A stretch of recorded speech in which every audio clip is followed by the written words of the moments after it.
Watch as I realize I'm getting laid off from Microsoft after 22 years.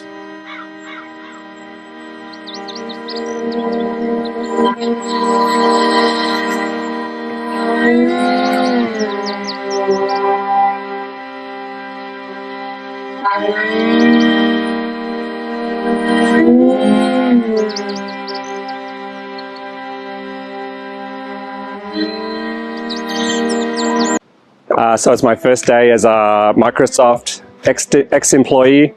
This is the first time I've been unemployed in 13 years since I started at Microsoft. It's been a long time.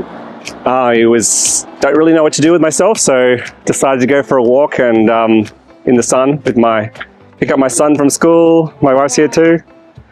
But yeah, it's weird. It's weird not being able to work, not needing to work today. What are my goals this week? Probably on the top of my list is try to give up my caffeine addiction. These are drinks from Costco. Maybe I'll cut down to I'll try to get down to 3 a day this week. We'll see how it goes. And looking for work. So yeah, thanks for everyone that's reached out. I have quite a few leads, and hopefully I'll find something as good as the job I had at Microsoft, because you know what, I absolutely love that job, so hopefully I'll get another job like that. Well, sitting here on my porch trying to get some fresh air. Found out yesterday that I was one of approximately 150 people in my organization that got laid off. Restructuring is what we're told. Whatever that means. Did anyone else get laid off from Microsoft today? No, just my husband. Yeah, unfortunately, we had some surprise news this morning. There was a bunch of layoffs at Microsoft, and a lot of people in Seattle, Bellevue area did get laid off with severance packages, including him. So we now have a big decision to make, whether we stay here in the US or go back to Australia. It all depends on where he can find another job. So yeah, if anyone has any job opportunities or contacts for, jobs in tech, in program management, coding, that kind of stuff, yeah, just hit me up in the comments, especially if it's here in the Seattle, Bellevue area, or even back in Australia, like in Sydney, Sunshine Coast, Brizzy. We're open to seeing what we can get and seeing where this leads. Okay, thanks. Just note that with these layoffs, they didn't change any of the deadlines. No. Why would they do that? Anyway, I had a friend who was impacted by these layoffs, and they shared an incredible quote and just a nugget of wisdom, as they have done in every single instance I've ever worked with them. And so it doesn't surprise me that in their last space of communications connections, they offered another quote, and I'm going to share it with you. It is from Maya Angelou. And it says, "You may not control all events that happen to you, but you can decide not to be reduced by them." Now I go back to work. Guys, yesterday I got laid off by Microsoft, and today I'm in the aquarium. So, who actually got laid off? Microsoft is cutting about 6,000 jobs, roughly 3% of its workforce, in a move that the company says is aimed at removing layers of management. Now, it sounds like from some of the reporting, the cuts are hitting software engineers the hardest. In Washington state alone, nearly half of all the layoffs that Microsoft did there were engineers. Product managers and technical program leads were also disproportionately affected. It seems like frontline sales and customer support roles were somewhat untouched. And Microsoft is kind of leaning into this messaging about saying we need to shed layers of management and build a more efficient business. And AI is playing a big role in that in a few ways. Microsoft is spending big on AI, an estimated $80 billion this fiscal year on data centers alone. Now, some are looking at this a little more starkly. A software engineer at Microsoft AI named Armin Conker posted about this development saying, quote, "My company just laid off thousands of tech workers to invest in AI. This is endgame. AI is a key factor. in the efficiency plays they're making, yet the stated reason for the cuts is about shedding layers of management. How are you looking at this and reading between the lines here? Yeah, I mean, I definitely think that that's what's happening. Now, we have to accept, like, big tech companies lay people off all the time. Like, there's always this cyclical nature of these layoffs. But given the environment of where we are and the advancements of the technology and the comments from executives in other venues, other news outlets, it's not hard to connect the dots of, kind of what's going on and what they think is coming. Again, pre-AI, my sense is the conversations that are happening inside of Microsoft today around that are very different. I mean, we just saw they, laid off 3%, which is 7%, right? Yeah. Thousands of people, right? Yeah. And my sense is like, look, and I was talking about another person about this is like, if you think for myself and you're like, has AI saved you 10% of time on any one task or anything you do? And 100%. it's like, yeah. Absolutely. Yeah. So you're probably like, more. If it saved me and you 10%, how is it not saving Microsoft with 200,000 people 10%? Why are they not laying off 20,000, 30,000? And they're inventing AI. Like they're leading the They're going to come for you, Kevin, with the pitchforks when you say that. I'm just doing the math. No, it's right. It's right. It's the right math. I saw like an interview with Mark Benioff, the founder of Salesforce, the other day, and he was talking about Steve Jobs called him down into his office and he's like, oh man, I'm in trouble. And he goes to see Steve and he's like, Steve has the iPad, and this is before the iPads come out. He's like, do you like the small one or the big one? We're only going to launch one. We're just going to do one, Mark. And he's like, yeah, I know you're going to do one. And Steve was like, we only have one A team here at Apple. And so we make one thing at a time. So we made the iPhone and now I'm making the iPad and then on to the next thing. But we have one team, and it's like 200,000 people at Microsoft, that little Accompli team that got absorbed into the Microsoft behemoth that was shipping every week. That is a very different team and energy. Right? If you think your tech job is safe, this might change your mind. Tech unemployment stayed flat last month, but behind the scenes, companies are quietly slashing jobs. Microsoft just cut over 300 people in Washington. That's part of a bigger plan to cut 6,000. Why? AI. Companies are gutting teams to refocus on automation and LLMs. Now, some say it's like a cloud shift, massive, fast, and messy, but here's what matters for you. Legacy tech like mainframes and cloud infrastructure, still strong. Custom dev services, still growing. Generalist roles, getting squeezed hard. And this isn't the end of tech. It's a course correction. Too many roles added too fast during the AI hype, and now the bubble's deflating. So adapt. Learn stable skills like cloud security or database systems. Specialize where humans still matter. And move now, not later. It's not about surviving AI. It's about staying ahead of it. Follow for the updates nobody else is telling you about. Okay, so I just saw this guy's post, and he said that 28% of jobs are apparently going to be replaced by AI. And did you guys not hear about all those layoffs that have happened? Wow, that's a lot of layoffs. Like Microsoft, for one.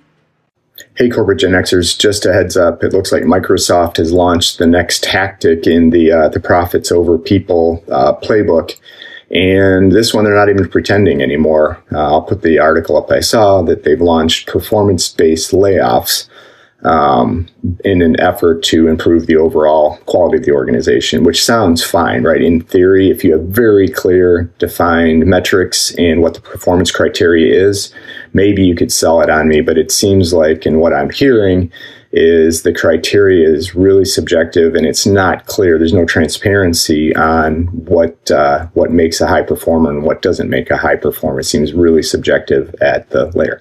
So what I'm taking away from this is just a veiled attempt at layoffs without severance, because people that are caught up in this are eliminated from the organization the day of. Benefits stop, and there's no severance package. Why is this important? Because I think other organizations are going to follow along, especially if they don't get a ton of pushback and blowback on it, because it's a cheaper way to take cost out of the organization. Also, again, who's going to be at higher risk, from what I'm hearing, is the higher paid employees, which tend to be Gen Xers at this point in time. So my warning on this is, if you are counting on getting a severance, as part of your transition out of corporate, it may not be happening. So it's going to be super curious to see if this trend and this tactic picks up speed. My guess it would be, but I've got to believe there's some employment attorneys out there that are going to have a field day based on the lack of, like I said, clarity of what is the criteria for these types of things. So anyway, just another round of tactics to make the corporate life miserable for employees. Again, it's fine. Corporations can go for profits over people 100% just as long as the employees know it's crystal clear that they're literally just an asset, a number, and when you no longer serve the purpose, you will be cut. And it's happening with more frequency. So anyway, if you're a Gen Xer and you're tired and worried or concerned, come join our free community. We've got almost 1,700 now other Gen Xers that are starting to work together, collaborate, network, to build a life outside of corporate. I'm a 100% believer that now is the time for folks. And even if you don't, but plan for the worst, hope for the best. So you can find the link in my bio. The Slack group is absolutely free. We host a number of free educational events. Worst case, you meet some other Gen Xers that are concerned about the same thing you are. Best case, we show you a path, out of the corporate life. Anyway, if you're still in corporate, good luck. We've made the tough decision to cut about 7,000 jobs. Wait, what? You just made $25.8 billion in profit. Yes, but we're making organizational changes. You mean layoffs. We're streamlining. Too many managers, too many layers. So not performance-based? No, just trimming to stay competitive. Amazon, CrowdStrike, everyone's doing a corporate detox. Oh, so if they jump off a cliff, we'd optimize the jump with AI. But sorry, you're not the growth story. You're the expense line. I realize that what Microsoft is doing, firing all them people after having record profits, it's just not cute. They just fired like 7,000 people. And for what reason? I have no idea. And you mean to tell me that you gonna fire 6,000 more? Like, make it make sense, And then you're not just firing anybody. You firing the most crafty, smart group of people. 6,000 people got laid off. It's pretty sad. As you guys know, or probably heard, Microsoft let go around 3%, which is about 6,000 people this past week. I'm glad to say, I'm happy to say, fortunate to say that I still have my job as a PM. But it's really, it's one of those things where you see where you get on LinkedIn and you see people who've been with the company 25, 30 years, got their slips to go. And you want to stay optimistic that hopefully they'll land another position in the company before that cutoff time. But I always tell people, no matter what job, no matter what field you work in, it's always good to have a side hustle. It's always good to have a side gig. And that's really important because just like any other industry, you can lose your job today or tomorrow. It's not secure. It's not personal. Unfortunately, just like any other place, you're a number. So when that time comes and your number gets called, that's just how it works. But we're sending positive vibes and positive affirmations to those who are back in the job market looking. I know the job market is extremely difficult right now, just from hearing from friends and family who's trying to break into tech or trying to maintain or trying to look for something new. I don't think looking for something new is really smart right now. I think you should stay where you are. People ask me all the time, like, oh, I'm looking to leave. I just don't think that's smart. I think you should stay where you are, stay planted, keep your feet planted, build a skill set, get your skills, get your certifications. Especially if you work at Microsoft, I feel like getting certifications where they're free now, you can take them as many times as you like. That's really important to utilize those resources and just to build. Even though I'm a program manager, I don't have a PMP, but that is something that I'm getting this summer because I do know that if my slip was to get called, even though I have the experience in the job title, I think I would be going up against people who have that PMP certifications, and so I would need to be as competitive as possible. I work on a small team. It's only like 6 or 7. I think it's like 6 of us, and a manager. My manager's pretty cool. I love her. Genuinely, she looks out, and she's always looked out for me. But like I said, it's a surprise. You don't know when the number's going to be called. So to all those people who are trying to make it work, trying to get in the game and stay firmly in the game, because it is difficult, especially working at a company where everyone is great. You look to your left and you look to your right. Nobody got here by chance. Everybody got here because they did the work, and they're smart and intelligent people. And something that my mentor, Miss Carol, told me, she always told me, look, you're going to be good with or without Microsoft. And that's true. You'll be great with or without Microsoft. So that's my message to those who got let go. And if I can be of any resource, just let me know. Do you know what's replacing safe jobs faster than ever? Artificial intelligence. Stick around, because if A company like Microsoft is cutting humans for AI. What does that mean for the rest of us? Microsoft just laid off 6,000 people. That's 3% of their workforce gone. Not because they slacked off, not because they weren't qualified, but because AI is cheaper, it's faster, and it doesn't need health benefits. And that's the new reality. And it's not just low-skill jobs either. Even high-paying, safe jobs, they're getting replaced. So let me ask you this. If AI took your job tomorrow, would you have anything else to fall back on? A plan B that earns you money while you sleep? I know I didn't, until I found a digital business blueprint that gave me another way. One that doesn't rely on a boss, a clock, or staying needed by a company. I want you to comment ready. If you're done trusting a job that can be replaced by software, you want to see the system that I'm learning right now. Guys, it is brutal out there. Do not quit your day jobs in June. I don't care what's going on, how rough it is, how stressful that job is for you. Unless you have something lined up, do not bounce. Right here, I'm going to post them on the screen. Here are a list of companies, major companies that have announced for June that they intend on doing layoffs. It is not going to get any better anytime soon. I understand you may hate your job, but unless it is a mentally damaging position where it is so toxic that you are just going to harm yourself or it's going to degrade your quality of life, stay in your job. The phrase "do not quit your day job" has taken on a completely new meaning in this job market. Well, after 5.5 years, I was laid off from my job at Microsoft. On October 7th of last year, I woke up to a video Teams call notification from my vice president letting me know that due to business restructuring, my role had been permanently eliminated. And I won't lie, for an hour or two, that felt super sucky, and I was not a happy camper. But an hour or two later, I zoomed out and I reflected on the fact that I had two choices. I could either sulk in the negative emotions of that moment, or I could allow this to be an opportunity to live out my ideal life. And I chose the latter. And for the last 5 months, every single day, I have poured my time into all the things that bring me the most joy and happiness. Improv, acting, content creation, running my own businesses, investing time into friendships, dating, traveling. I spontaneously competed in a bodybuilding competition. I ended up winning. Like, so many amazing things happened over the last 5 months because I viewed this as an opportunity to rebuild myself or to immerse myself more deeply in the things that brought me the most joy. And I just can't emphasize enough how amazing that has been. And that's why I chose not to share that I got laid off until now, 5 months later, because I didn't want people to feel bad for me because I didn't feel bad for myself.